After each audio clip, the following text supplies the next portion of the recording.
my story, I suppose, begins in my childhood. I was brought up without any particular religious background. My entire family were agnostic towards the idea of God, and anything that followed that was kind of, it, it probably doesn't exist, but it may do, we don't know. And as I was brought up through school, I very soon came to the belief that there's nothing really more than what there is that we can see. Consciousness is all in the brain. It's made by the brain. We know that because when you hit your head, you lose it. You can change the brain and change consciousness. And that was pretty obvious to me. And it was all the way through till year 8 in secondary school, which is probably high school, middle school for everyone in the States. When I was about 12, I experienced a traumatic event at school. And that triggered an anxiety disorder, generalized anxiety disorder, and depression. The depression didn't begin until a few months after the anxiety began, until eventually it became worse and worse to the event where I ended up having some form of breakdown where I became suicidal. Now, the anxiety was focused mainly around the fear of death, because the idea and the knowledge at my point of view that at that point was, once you die, that's it. The idea of never existing again for eternity was a terrifying thought. And that's what effectively saved my life from me taking my own life, because I was too frightened to know what would come next, or to not know what would come next, as it happens. After I'd reached that low point, I discovered the near-death experience mainly through just a casual interest. I was wandering around online looking at something, and this experience popped up. I'd heard of them before, but I'd always dismissed them as a trick of dying mind, lack of oxygen to the brain, things like that. And there are a lot of theories that circulate in that regard. And I thought nothing of it until I started coming along a phenomena called veridical perception, which is something that really did open my eyes to the validity of the near-death experience. I've always said any near-death experience that is subjective only, I can very easily dismiss as some form of hallucination or trick of the mind. But when veridical perception is involved, i.e. seeing something that shouldn't have been seen and reporting it later to verification from others, that's when it starts to become a problem to believing what I did at that point about the mind and brain. Following that, I started doing all the research I could, mainly for my own interest because of the anxiety and the depression. Any sort of suggestive thing that suggested I may not die and lose everything, as I believed at that time, I found it very interesting and very helpful to look into.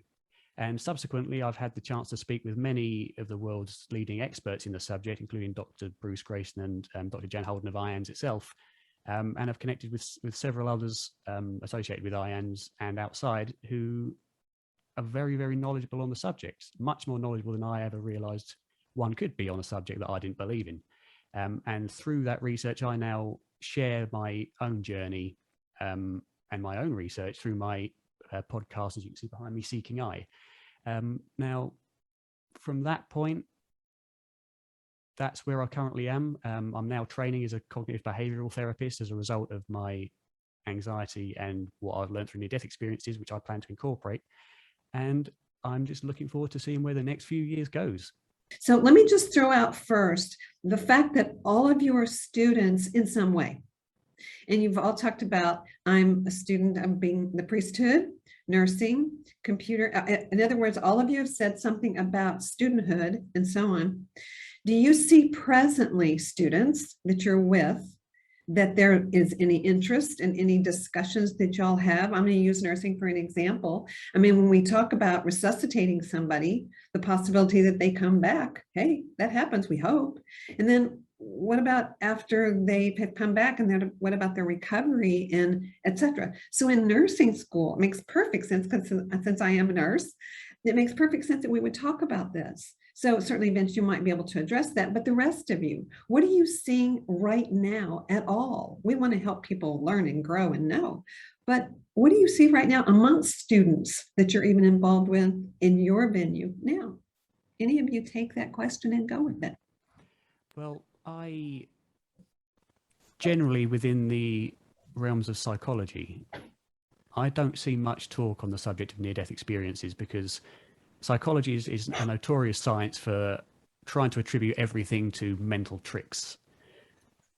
in terms of general students, I find that there's a lot more openness, especially in the philosophical circles, to other philosophies of life other than the default materialism, such as metaphysical idealism, dualism as well, of course, and panpsychism, which do posit some form of fundamental consciousness as opposed to fundamental material in which consciousness emerges. And certainly as I've done work online and just casually looked around online, there is a lot of upcoming support for that kind of philosophy, which seems to be challenging the current scientific paradigms. So one of our other objectives was to talk about barriers. So can each one of you say a little bit about what you've seen? That can certainly be personal and or professional, school, youth, etc. What barriers have you seen so far that kind of stood in the way of people understanding, accepting, even recognizing near-death experiences? What kind of barriers have you seen in your own walk? Darren, you want to start? Yeah, I'll go first. This is Okay. what I mainly talk about in my podcast and in my project altogether is this kind of thing. The biggest barrier I've seen is biases, cognitive biases amongst people who claim to not have them, which as soon as anybody tells you that, it's a red flag because everybody does. But the biggest cognitive bias is seen, from my point of view, all the way through the education system, because we're taught under a very strict realm, especially in science, under a very strict realm of what is true and what is not. And it's based on the current scientific understandings we have as being correct. And that the certain scientific methods that we use to measure and discover things is the only way it's done. And people very often misunderstand science to be materialism. Whereas materialism is a philosophy that stems from science, the human endeavor to understand the world and the universe. There's so much phenomena out there now, including the near-death experience as well as others, that question the current understanding of science. And yet it seems to not be a part of the education system to even suggest that these things may have validity. I went through school 8, 10, even longer than that, 7 years primary school, 7 years, so 14, 15 years of school, 15 years of science.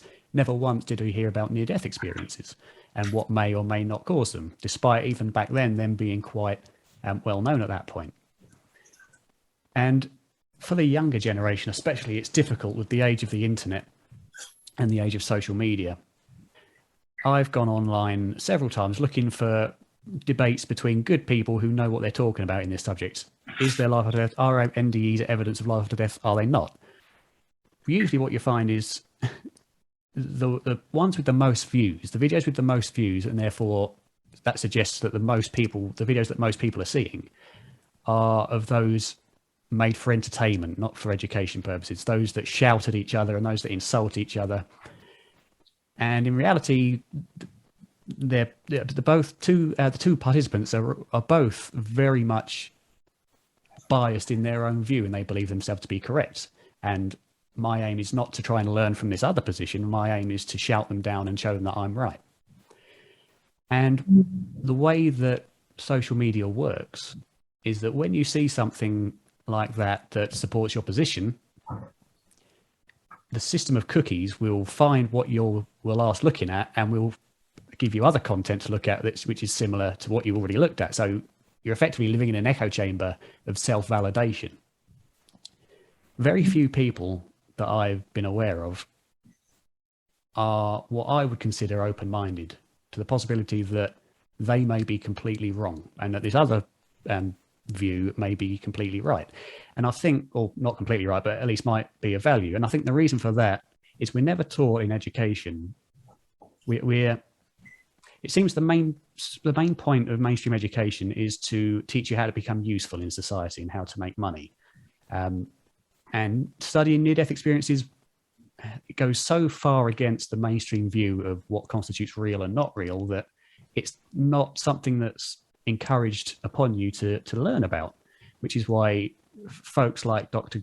Bruce Grayson and Dr. Jeffrey Long, who Vince mentioned, they didn't get into this professionally. They founded their research through their own experiences or through a genuine interest in it, not academic. In fact, I believe some of these people were strongly urged against doing it because you can't make a career of it.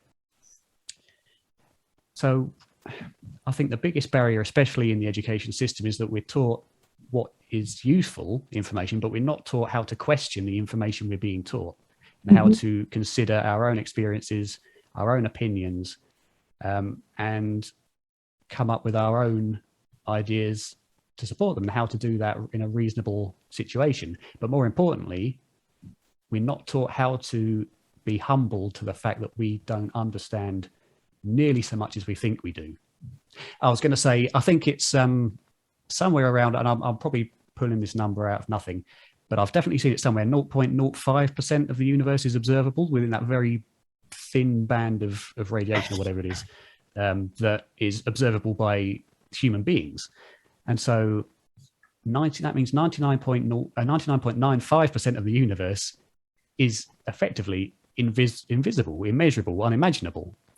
So to me, to be taught in school and to be constantly reminded online and elsewhere that we understand things for certain the way they definitely work seems ludicrous to me, statistically at least.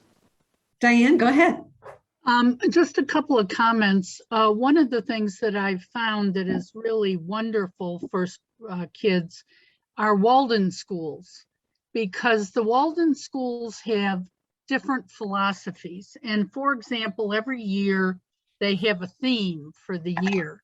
And I think it's the 5-year-old or 6-year-old, they start out and the whole theme is about fairies.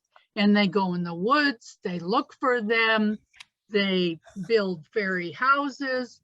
I mean, every year they're taught to think out of the box. And this is a wonderful thing. And they have the same teachers for all through the years.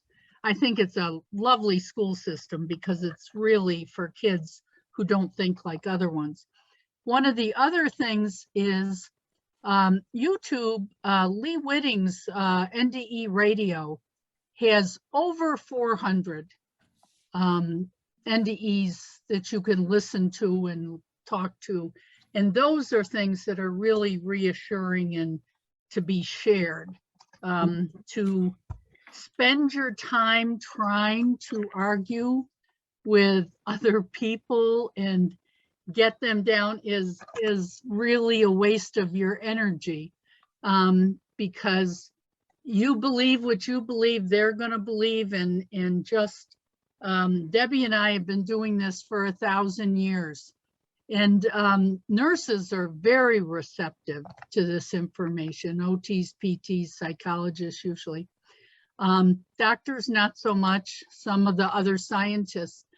But last year I did a talk in London with physicists. The person before me who talked was a physicist. And he went on and on about how there's this little thing in the brain and what it does, and it creates an NDE. And I'm sitting there and, very interesting. Pim van Lommel was in the audience, and his wife. And then I got up and gave a very down-to-earth thing about NDEs in combat, what the characteristics were, after effects, etc. And I went up to Pim's wife and I said, "How did you like the talk from the physicist?" She said, "I have no idea what he said. I didn't understand a word he said." So, just common sense, talking it out, giving examples goes a long way than trying to debate the scientific level. Do you mind if I just quickly add something there? Sure. I would say yes, it's not very useful to argue with people who are simply out there to confirm their own God forbid they were wrong about anything, but to confirm their own biases. However, I believe strongly, and I've tried to facilitate it on Seeking I, that debate with informed people, informed and open people, who are at least very aware of the literature and maybe come to a different conclusion. Discussions around that area, not the sort of debates you see online, which aren't debates, they're boxing matches, but proper civilized discussions between two experts who disagree, I think is very helpful.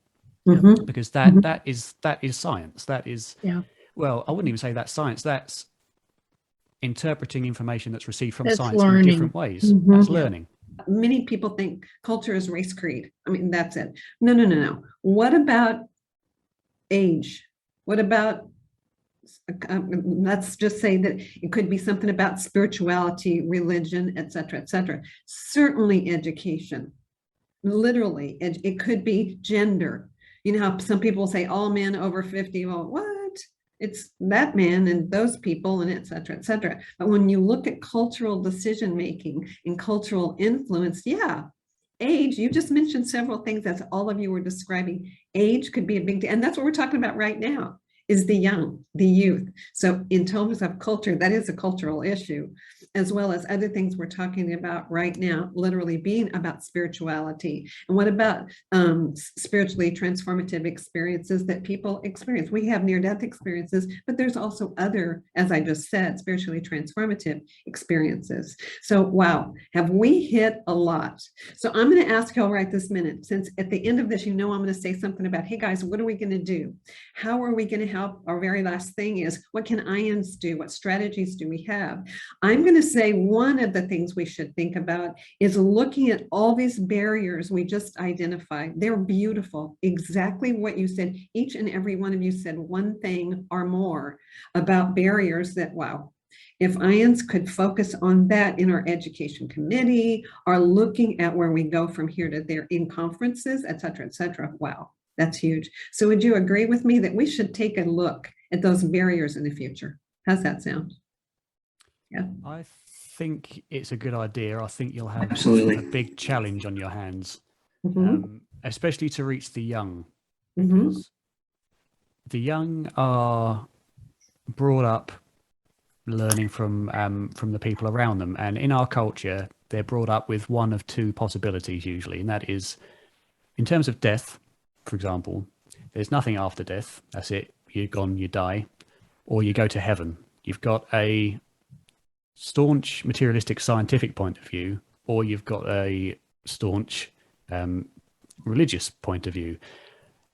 And from a very young age, when you're subject to one or both of those, depending on who your parents are, which school you go to, you're going to be growing up with that idea in place, and it's going to require some kind of deconditioning to manage it. Now, when we're young, death isn't a big issue because we feel immortal. We feel like we're never going to die. That's a long time in the future.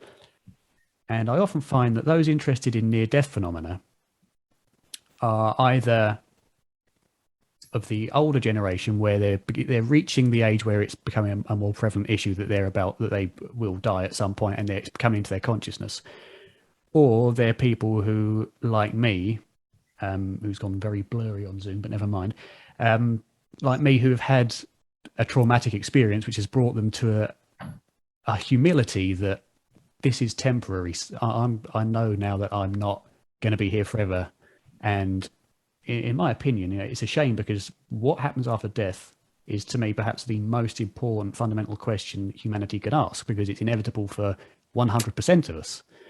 And I think it's a shame that it's not focused on more. But for people our age, unless there is something that pushes you off the straight and narrow path of life and pushes you aside to really push the idea of death into your consciousness, it takes, unfortunately, usually a very suffering episode or a very traumatic episode, usually the death of a person that you love, or like me, a traumatic event. And I think breaking through the conditioning of many young people is going to be a challenge, but is a very vital path forward in human evolution of understanding, I think. Most young people, if I would say, let's take your average American city, if you're in college, your average American city, right, or high school, you're out drinking with your friends, you're out partying with your friends, having a good time. You're thinking about boyfriends and girlfriends, and you're thinking about your classes, and this, for a lot of younger people, this isn't even on their radar at all. you know, so I think that that's a big part of it too. And, you know, for me, it's been different. I've carried this in my heart through all of those years. So it's different, I think, for a lot of other younger people. So, yeah. Mhm. Can I Yeah. quickly just add on to that? Because I think you added a very important point there, Vince. When you said that people of Gen Y and Z have the innate fear of death, and they don't have answers to the questions, I think you're right. But I think that the more vital thing was what you said at the last. It never enters their radar. They never have had anything to make them consider the questions and to ask. They're never encouraged to ask the questions, to look at these sort of things, because it's assumed it's already understood or we'll never know. So they don't have that encouragement to go and search for themselves. I think that's a key point about that is a key barrier. Is just and that goes back, Darren. That goes back to what you said about the focus of culture in general. Is it's very about this world. It's very about getting a job and making a living and getting a house, and obviously those things are important. It's just those are the main focus, I think. And for young people, that's really what's on their mind, at least in my experience, you know, unless bring something like this up. Mm-hmm. And then I think the problem is by the time they've reached the point where they begin to consider it, it's too late. They're too close to that point now to really get involved and learn with it. And that usually will result in uncertainty and fear. If you learn about this stuff earlier, throughout your life, at least then you can be prepared that when the time comes, you have some idea, not certainty. Certainly, I mean, the amount of time I've been doing this kind of research for, I'm not certain that there's life after death. I can't be, and I try not to be, because as soon as you could become certain of something, you don't look at any other possibility. But if you have some kind of idea of where you're going, you can approach that area or that event with much less fear and much more curiosity, I suppose. It's important that we remember, Debbie and I can speak to this, difficult for you. We have been doing this a long, long time. And like the invention of penicillin, it took over 50 years from the time penicillin was invented to people starting to use it, to understand it, to trust it. Well, we're right in that window now, the 50-year window. When I started lecturing, there's not one book, not one movie, not one anything. And the first talk I did, I took an experiencer with me. Only time I ever did that. So we're in the perfect window. We're starting to see the light. So we have to not be too pessimistic about it, because this is sort of the natural order of things. And now we have thousands of books and movies and speakers. And I think we're going to break through some things. And we just have to keep all the aspects going that you're talking about, social media, and really have to spread this out to young people. Nursing students and psychology students and students interested will be the key. Mm-hmm. What about those little people that have near-death experiences? What about the person who literally has it whenever they're little, like we talked about earlier, the baby and the mother, etc. There are lots of children who have near-death experiences. And Diane will tell you, many years we've looked at conferences and said, ooh, how about if we have little people, little children, be on a panel and talk about their near-death experience. So you know what happened with that. PMH, many of us have tried to do it, to put that all together, but because of privacy, because of the issues with children and exposure and so on, we haven't been able to do that. So at the IANDS level, putting this together in terms of recognizing, learning, hearing those little people. And I'm sure many of you have read books that were put together. It was supposedly written by the child. The child can't even write, but yeah, the child's information went into a story, a book, etc., appropriately. So there's people out there trying to do this, but what do y'all think right now is happening in our world to children who have near-death experiences and they want to tell it? Because you know, when kids talk to each other, if you're 3 or 4 years old and you talk to each other, you don't even need to finish the sentence. You just talk to each other and you're fine with that. And it doesn't matter what language, they're just fine talking to each other because they're so pure and so on. But what about the 15-year-old or the 8-year-old that had the near-death experience? How do y'all see that now from your eyes as young? How do you see that these little people would be received or are being received at this point? They also speak to their spirit beings because at very young ages, kids connect with the spirit world very easily. And Deb, I have a couple of questions when you get done there. Okay. Go ahead, guys.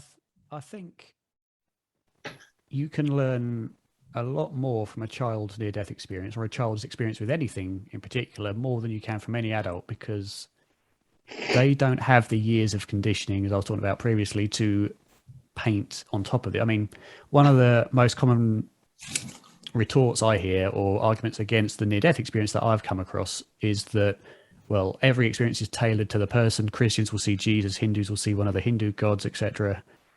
So clearly it's all in the mind. Well, with children, and we don't deny that that is the case, but with children, there's no, that conditioning isn't there, nor is the fear of death to kind of imagine what is to come next and therefore imagine the experience when it happens. So with children, you can get a much more raw, fundamental experience, which funnily enough always seem to contain the same fundamentals as any other near-death experience. Whereas children will see, you know, white light people or whatever, whereas someone who's older, maybe grew up in a Christian family, would say they saw Jesus. As to how it'd be received, it'd be a very delicate thing, because obviously the younger you are, the more malleable your brain is and the more suggestible you are. So it'd have to be approached very carefully, the way that you should sufficiently and appropriately respond to that child. And certainly I'd say don't ship them off straight away to a psychologist or a psychiatrist telling them that they're going mad or they're experiencing schizophrenic episodes, because I mean, I wonder a lot of the time if a lot of imaginary friends that children have are perhaps some spiritual experience or some spiritual entity helping them by. The parents, I'd say, should not dismiss the experiences all in the imagination without first understanding the phenomena. And if the child does experience something like that, talk not necessarily to a psychiatrist, but talk to somebody who has looked at these things, like PMH or any other IANDS researcher. The problem is, I think, because IANDS generally and the phenomena itself is little known in mainstream in the mainstream population, that people will rush them off straight away to the professionals that they're told to, the psychologists and whatever else. So it's shifting a worldview to incorporate these, whether it be in the adults or in the children. It's shifting that worldview to make these valid experiences and real experiences. So, yeah. When you mention the parents too, I can tell you how people have been surprised when I've told them, when the child starts talking about this thing that happened to them, I told parents, give your child a piece of paper and colors. And they said, oh, for heaven's sakes. And I said, it's going to look like a bunch of colors on a piece of paper. That's all it's going to look like. But if you ask the child to tell you about the picture, they'll tell you about their near-death experience. And one mom couldn't believe all that yellow right there was such and such. And then there was another being in that big clump of blue over there. So I think you're absolutely right. The way we respond as parents, as healthcare practitioners, as people, wow, that's huge. Yeah. Yeah. And I think if you jump straight in and say, it's all right, Tony, whatever, this didn't happen, this was in your head, or okay, but not take it seriously, that child's going to grow up believing that it was all in his head and that maybe there was something wrong with him, or it will certainly learn, I shouldn't talk about this because I'll be told it's just in my imagination, and therefore you've missed an opportunity to really study an important phenomena, and a pure one as well from a child's mind. And we're starting to run, excuse me, close to our time limit. And so I'm going to ask you, I'll just throw this out because we know the International Association for Near-Death Studies, you've been talking about IANDS so much, but we are about studies too. And so somewhere in the closing remarks of this, we're not closing yet, but could each one of you say something about our third goal was to look at the outcomes we might have in terms of future research with IANDS? So in other words, if we could get the youth educated, aware, knowledgeable about near-death experiences, what might that do to future NDE research? I think if IANDS was to look in the future of really getting to the younger generations of future scientists and future philosophers and future carers, the most efficient way to do that would be to introduce a school course, a 101 course on the phenomena as a genuine phenomena, not some imaginary thing in a religious class, for instance. Not that I'm saying all religion is imaginary, but that's where this sort of thing would usually be. I'd put it more as an offset of the science class, because I mean, a lot of people, and I know a lot of people that I grew up with, would see kind of the religion class as something secondary, whereas science is a primary thing. I'd put it as an offset of science and talk about it in maybe a psychology offset, but have a 101 course on the near-death experience and focus mainly, and this I suppose addresses Katie's question earlier as well about is it important to bring up both the after effects as well as the empirical. I'd say with that, it depends who you're talking to, who you're trying to convince. I think with those in a school setting who are academically focused, you need to first put this as a genuine phenomena by showing the empirical nature of it, the veridical perception and various other phenomena that have been verified as a genuine phenomena. Because if you focus mainly on the after effects and how it's helped people's lives, that would still be, I think, interpreted as, I suppose, a bit of a myth or a bit of a nice story, a bit of an anecdote. But when you employ validation, veridical perception in it, now you have empiricism and now you have a genuine phenomenon. So I think that would be a good way for IANDS to go forward, would be to create a 101 class, introduce it to a few schools and try to bring that more into the mainstream education system. Very nice. And that goes back into that mentorship thing that we were talking about as well. So, guys, I told you I was going to ask you this before we closed, and that is, what are we going to set in pace for next year? Because y'all know as well as I do, we are going to come back to the next year's conference, to the 2022 conference, and do some big smash because of what we've done this year. You've also said we're going to look at the barriers. We're going to tell the board to look at the barriers that we've faced. Also, every one of you have said something about social media and using the tools, and you've said beautiful ways of looking at social media. And I think it was Darren who said or got us started on the new normal. What is the new normal going to look like if we're using that and trying to help people in different ways to learn?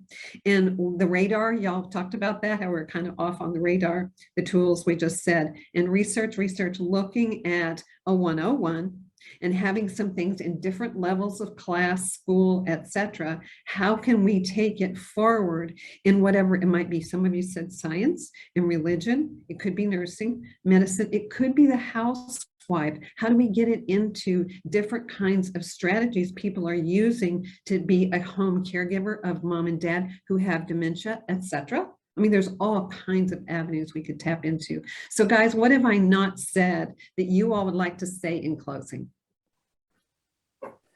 I think we've pretty much covered everything we can. I'll just say the last thing is, again, I'd emphasize the importance of really prioritizing getting out the information about the empiricism of near-death experiences, because once you can inject it into the mainstream scientific community, and they won't be interested in really the after effects of it all, because they know that any imaginary event can also cause some sort of trauma, positive or negative. But if you can get the empiricism out into the mainstream to look at, that's when it will be incorporated and taken more seriously. And once it's in the mainstream science, then it becomes into the mainstream media, and then it branches out into the schools as an actual science, gets on at the syllabus, and then you've got the way in. And the reason I say probably best to do it as a science class rather than a religious one, although I understand that the value of that is that these experiences are not dependent on one's religion. The interpretation of them maybe are, but they occur no matter what religion you are, no matter what background culture you are, they always occur, and they occur with very similar underpinnings. So to me, it's more a scientific question than a religious one, because it's human wide, it's and possibly species wise, we don't know.